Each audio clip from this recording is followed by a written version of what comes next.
Assalamualaikum warahmatullahi wabarakatuh. Perkenalkan nama saya Anissa Alfiana. Saya jurusan Administrasi Bisnis, konsentrasi Bisnis Internasional. Di sini saya akan mempresentasikan mengenai segmentasi, targeting, dan positioning pada brand Nike. Mata kuliah Integrated Marketing Communication. Sejarah Nike.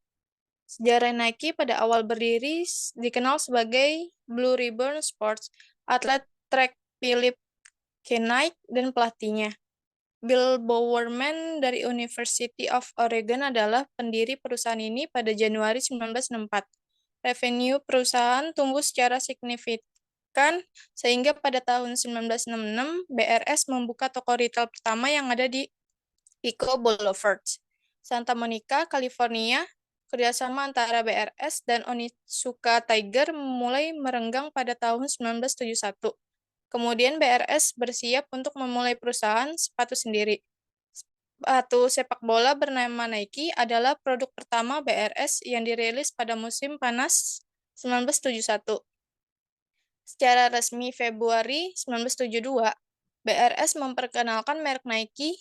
Nike berasal dari Dewi Kemenangan Yunani. Pada tahap selanjutnya, BRS INC kemudian secara resmi berganti nama menjadi Nike INC. Pada tahun 1978, Ili Nastase merupakan atlet profesional yang mengawali kontrak dengan BRS atau Nike. Tahun 1979, Nike menjadi sepatu lari paling populer di negara-negara bagian. Pada perjalanannya, sekarang Nike tidak hanya menjual sepatu. Mereka mulai menjual Nike pakaian dan peralatan olahraga pada kebanyakan olahraga. Namun popularitas Nike itu tidak cukup memuaskan. Reebok akhirnya melampaui penjualan sepatu Nike. Hal itu cukup mengganggu Nike. Nike akhirnya membuka sepatu khusus untuk setiap cabang olahraga dan aktivitas. Sejarah Nike berkelanjutan pada tahun 1972, ketika BRS memutuskan untuk membuat sepatu atlet sendiri. BRS merasa perlu membuat brand baru untuk lini bisnis tersebut. Knight kemudian mendekati Davidson untuk mendapatkan ide-ide desain. Pada Juni 1972, Davidson menyajikan sejumlah pilihan desain Knight dan eksekutif BRS lain, dan mereka akhirnya memilih merek global sekarang dikenal sebagai Swoosh. Davidson mengajukan tagihan sebesar 35 untuk pekerjaan tersebut. Sepatu lari pertama yang memakai logo Swoosh diperkenalkan di US Track and Field Olympic Trials di Eugene, Oregon pada tahun 1972. Hingga hari ini, Nike terus menggunakan merek ini. Sejarah Nike dan perkembangan brand Nike di Indonesia. Nike adalah salah satu merek terkenal di dunia yang memproduksi berbagai macam sepatu olahraga, pakaian, dan aksesoris. Nike membagi pasar menjadi beberapa segmen berdasarkan karakteristik konsumen dan kebutuhan mereka. Nike pertama kali muncul di Indonesia pada tahun 1988 dan sampai saat ini. Sepertiga sepatu yang beredar di Indonesia merupakan sepatu dari produk Nike. Tony Benn sebagai ketua pelaksana perusahaan Nike di Indonesia mengadakan jumpa pers pada November 1994. Dalam wawancara tersebut, Tony mengungkapkan ada 11 perusahaan kontraktor yang berjalan. Beberapa perusahaan merupakan bekas gabungan dari Korea Selatan dan Taiwan yang pernah menghasilkan beberapa merek seperti Adidas, Reebok, dan juga Puma. Karena eratnya hubungan antara Nike dan kontraktor yang ada di Indonesia, maka setiap anggota yang ada di setiap pabrik harus memeriksa mutu dan proses pengerjaan untuk memenuhi persyaratan Nike yang begitu ketat. Perusahaan pabrik Nike yang ada di Indonesia berlokasi di wilayah sebelah barat kota Jakarta, yaitu Tangerang dan Serang. Karena daerah tersebut baru dikembangkan industri ringan. Walaupun Nike dibuat di Indonesia, tetapi Nike menjaga mutu kualitasnya dengan variasi inovasi produk yang dihasilkan, dan itu menyebabkan keberadaan perusahaan Nike semakin kuat dan bagus di Indonesia.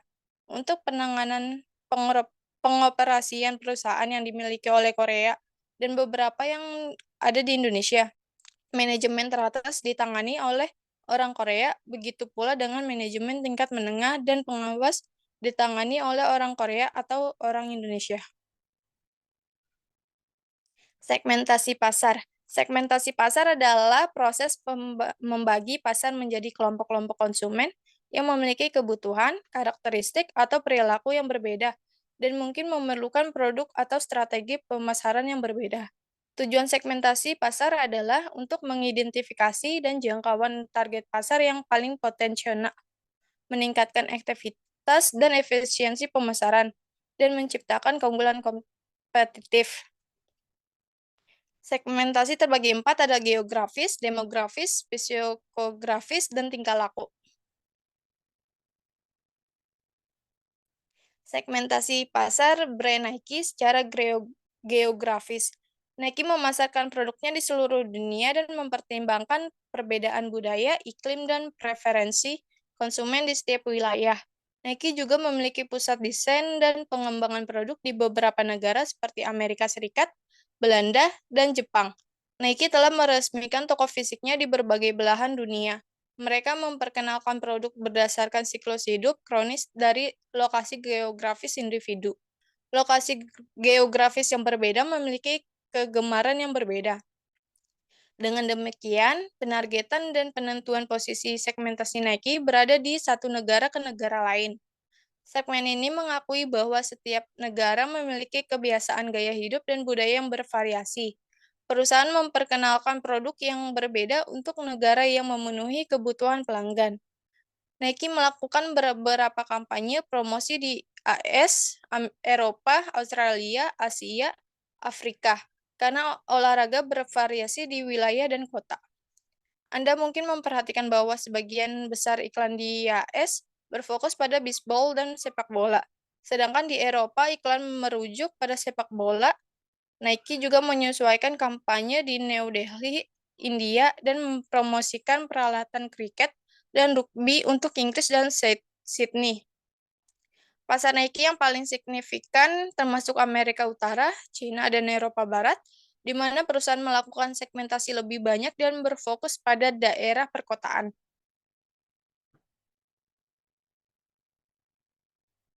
Segmentasi pasar brand Nike secara demografis. Nike mencakup berbagai kelompok umur, jenis kelamin, dan status keuangan pelanggan. Nike telah mengklasifikasikan produknya menurut jenis kelamin dan kelompok, biasanya berusia antara 15 sampai 55 tahun. Perusahaan juga mengkategorikan produknya dari pria, wanita, dan anak-anak. Nike menawarkan promo, diskon, ataupun potongan harga untuk mengurangi biaya dalam kasus-kasus khusus. Penawaran khusus perusahaan terkadang jatuh pada acara-acara khusus untuk menarik pelanggan membeli produk mereka. Ini adalah cara Nike untuk membuat pelanggan membeli produk yang tidak mampu mereka beli sebelum diskon. Segmentasi pasar brand Nike secara psikografis. Segmentasi psikografis membagi pasar sesuai dengan gaya hidup masyarakat, karakteristik sosial, ataupun kepribadian mereka. Nike menawarkan pelanggan mereka pilihan produk yang dapat memenuhi kebutuhan mereka dan sesuai dengan minat mereka. Tahap ini adalah segmentasi pasar Nike memungkinkan Nike untuk mengeksplorasi preferensi setiap pelanggan. Nike adalah salah satu contoh yang akan Anda temukan, tidak peduli siapa Anda, apakah Anda seorang pria gemuk yang hampir tidak bisa berjalan atau pria berusia 65 tahun yang mencoba melakukan aktivitas fisik apapun, atau wanita perkotaan parubaya yang berencana untuk beralih ke gaya hidup yang lebih sehat dan kembali bugar. Merek terhubung dengan setiap kelompok sasaran yang mungkin secara psikologis, dengan pola pikir bahwa setiap orang adalah atlet. Nike menargetkan untuk melayani semua orang di seluruh dunia, milik semua umur kelompok yang ingin menjalani gaya hidup atletik. Nike memanfaatkan emosi penonton global dengan menyebut diri mereka sebagai perusahaan pakaian atletik yang ada dengan keyakinan bahwa semua orang di dunia adalah seorang atlet.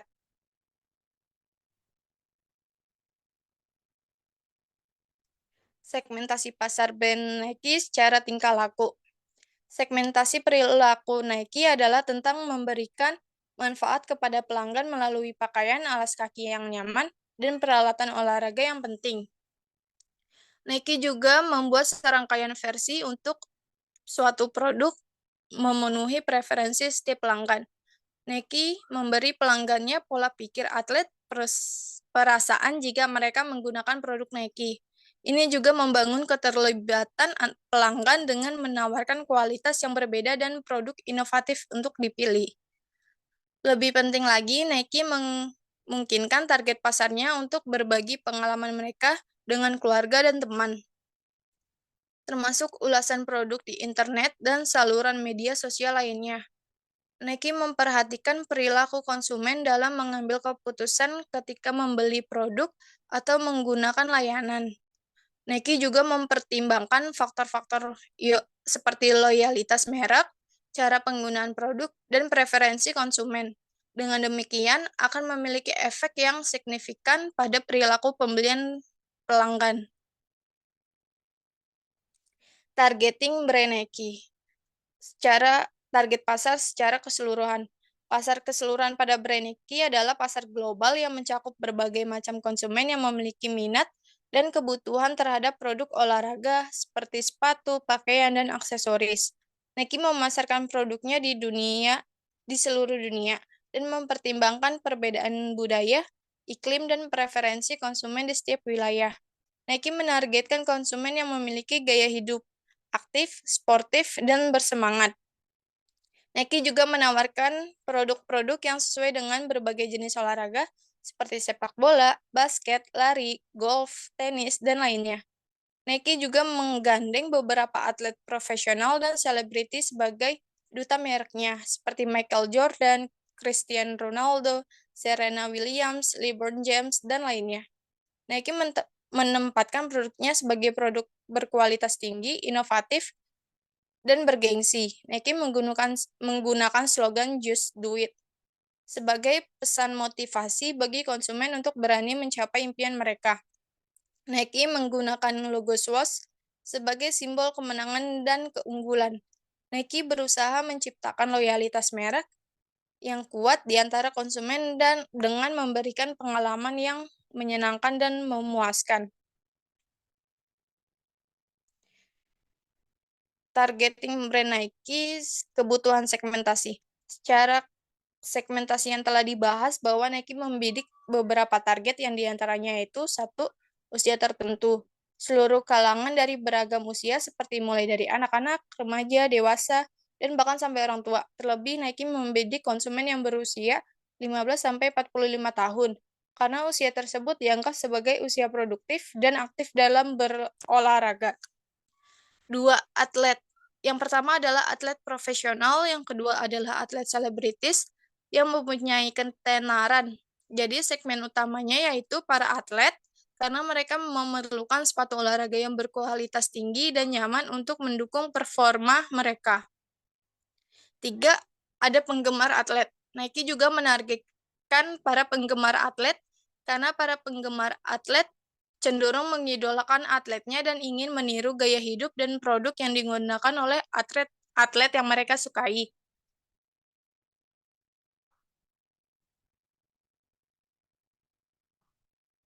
Terus ada penggemar olahraga. Siapapun yang memiliki semangat atau hasrat untuk melakukan aktivitas atletis yang berencana untuk beralih ke gaya hidup yang lebih sehat.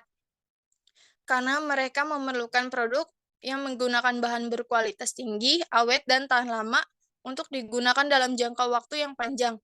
Selain itu, sepatu Nike juga ringan dan nyaman dipakai sehingga mempermudah siapapun dalam bergerak.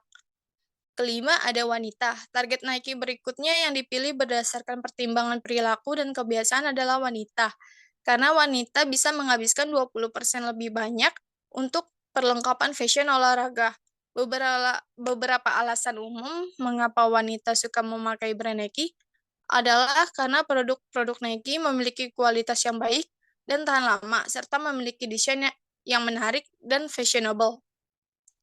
Nike terus membangun ketertarikan lebih intim dengan segmen para wanita. Alasannya bisa bervariasi tergantung pada preferensi masing-masing individu. Keenam, ada penggemar fashion. Nike membidik para penggemar fashion sebagai target pasarnya.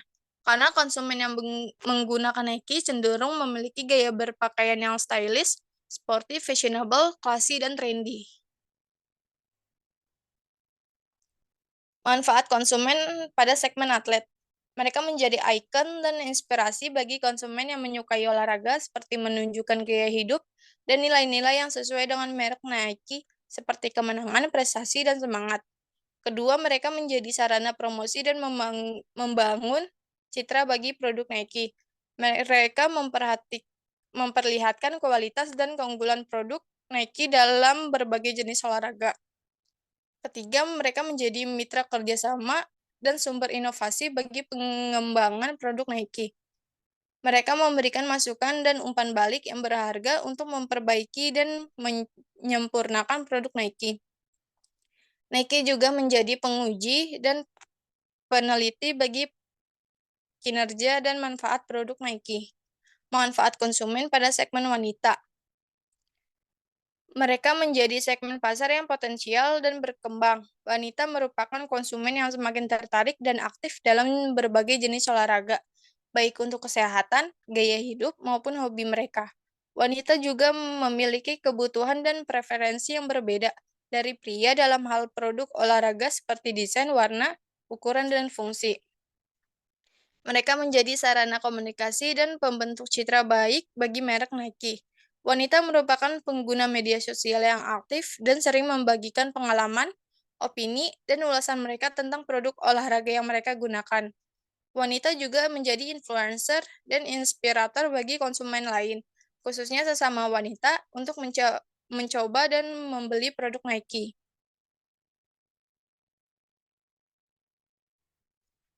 Keuntungan konsumen pada segmen atlet. Satu, meningkatkan brand awareness dan loyalty. Dengan mensponsori para atlet terkenal, Nike dapat menarik perhatian dan kepercayaan konsumen yang menyukai olahraga. Para atlet menjadi endorse dan role model bagi konsumen potensial Nike. Kedua, menciptakan diferensiasi dan keunggulan kompetitif. Dengan mengasosiasikan produk Nike dengan para atlet yang berprestasi, Nike dapat menonjolkan kualitas dan nilai produknya. Para atlet juga menjadi testimoni dan bukti sosial bagi kinerja dan manfaat produk Nike. Yang ketiga, menjadi sarana pembelajaran dan pengembangan diri bagi Nike. Dengan berinteraksi dengan para atlet, Nike dapat mempelajari kebutuhan, preferensi, dan tren yang berkaitan dengan produk olahraga. Mereka juga dapat meningkatkan keterampilan, pengetahuan, dan jaringan mereka di berbagai olahraga. Keuntungan konsumen segmen wanita. Satu, menjadi sumber pendapatan dan keuntungan yang besar. Wanita memiliki daya beli yang tinggi dan bersedia mengeluarkan uang untuk produk olahraga yang berkualitas, nyaman, dan sesuai dengan gaya mereka. Wanita cenderung lebih loyal dan merekomendasikan produk yang mereka sukai kepada orang lain. Yang kedua, dapat memperluas pasar dan menjangkau konsumen baru di negara-negara berkembang dengan populasi yang besar. Meningkatnya pendapatan dan minat terhadap gaya hidup yang sehat di negara-negara ini membuka peluang untuk pertumbuhan yang signifikan bagi Nike.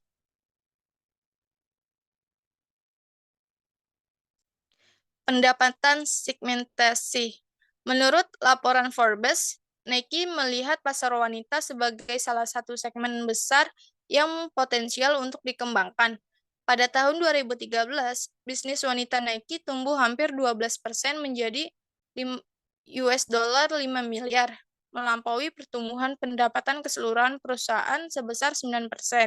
Nike berencana untuk meningkatkan pendapatan dari segmen ini menjadi lebih dari $7 miliar pada tahun fiskal 2017 yang akan mewakili sekitar 20% dari total pendapatannya. Wanita juga menjadi fokus utama Nike dalam hal inovasi produk. Nike terus mengembangkan produk-produk baru yang dirancang khusus untuk wanita seperti sepatu lari Flyknit, Lunar 1 Plus, dan bra olahraga Pro Rival Bra. Dalam rangka memperkuat citra mereknya di kalangan wanita, Nike mensponsori atlet-atlet wanita terkenal seperti Serena Williams, Maria Sharapova, dan Allyson Felix. Menurut laporan Statista, Nike merupakan merek fashion olahraga dengan pendapatan terbesar secara global pada tahun 2020. Pendapatannya mencapai US dollar 37,4 miliar atau sekitar 532,6 triliun rupiah. Kurs US 1 sama dengan Rp 14,242. Sebagian besar pendapatan Nike juga pada tahun lalu berasal dari sepatu, yakni mencapai lebih dari US dollar 23 miliar. Nike juga menjadi perusahaan peralatan olahraga dengan kapitalisasi pasar terbesar di dunia. Kapitalisasi pasar Nike mencapai US dollar 263,36 miliar pada 5 Januari 2020. Nilai kapitalisasi pasar Nike 4,5 kali lipat dari Adidas yang berada di posisi kedua. Kapitalisasi pasar Adidas tercatat sebesar US dollar 58,2 miliar, jauh di bawah Nike. Sementara itu, menurut investing.com, sepatu merupakan produk utama Nike yang menyumbang sekitar 64% dari total pendapatannya. Nike juga mensponsori banyak atlet terkenal di berbagai cabang olahraga seperti basket, sepak bola, tenis, dan lainnya.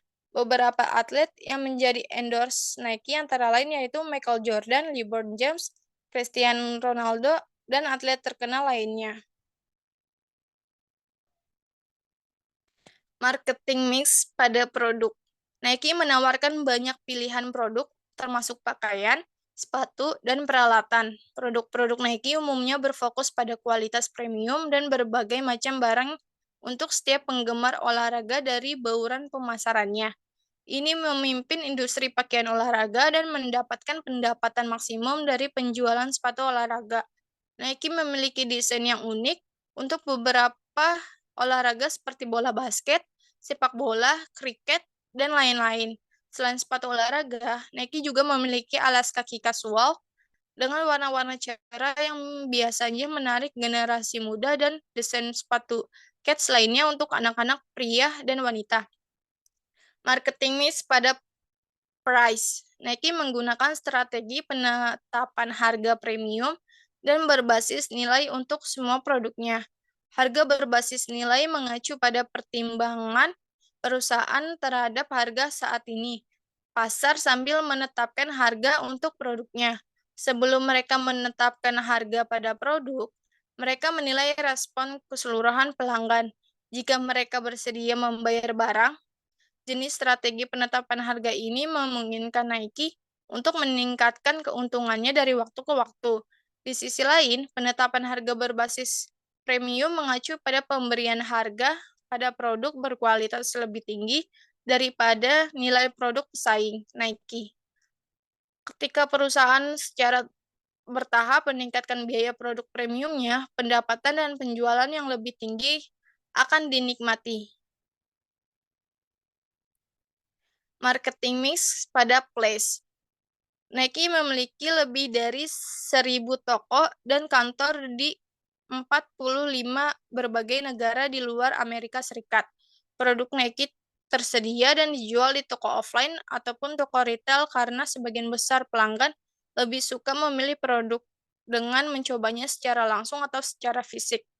Nike secara strategis memposisikan toko offline-nya di area di mana mereka dapat diakses oleh pelanggan untuk menemukan produknya.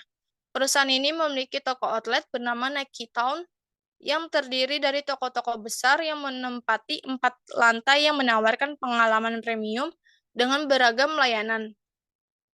Di dalam gedung besar ini terdapat toko-toko mewah, tempat produk-produk baru tersedia.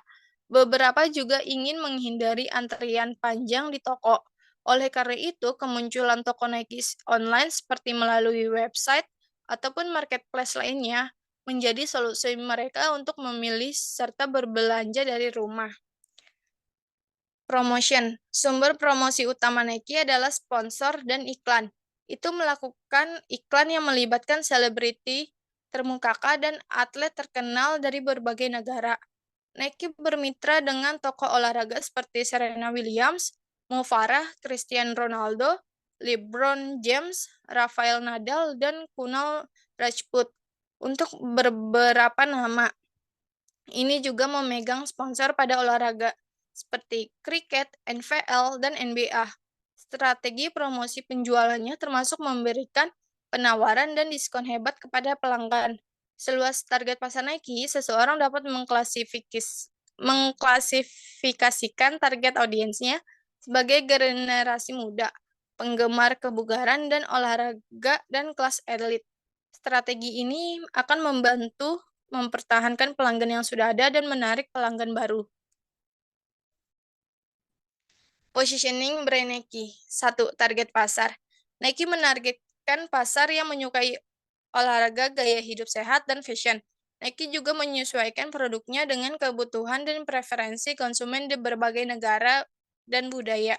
2. Diferensiasi. Nike membedakan dirinya dari pesaing dengan menawarkan produk-produk yang berkualitas tinggi, inovatif, dan trendy. Nike juga menggunakan teknologi canggih, desain kreatif, dan kolaborasi dengan atlet terkenal untuk menciptakan citra yang kuat dan menarik. 3. Manfaat. Nike memberikan manfaat kepada konsumen dengan menyediakan produk-produk yang praktis, kuat, tahan lama, dan nyaman. Nike juga memberikan pengalaman yang menyenangkan, inspiratif, dan memotivasi kepada konsumen melalui komunikasi pemasaran yang efektif dan emosional. 4. Nilai. Nike mencerminkan nilai-nilai yang elegan, simple, mewah, artistik, sederhana, dan praktis.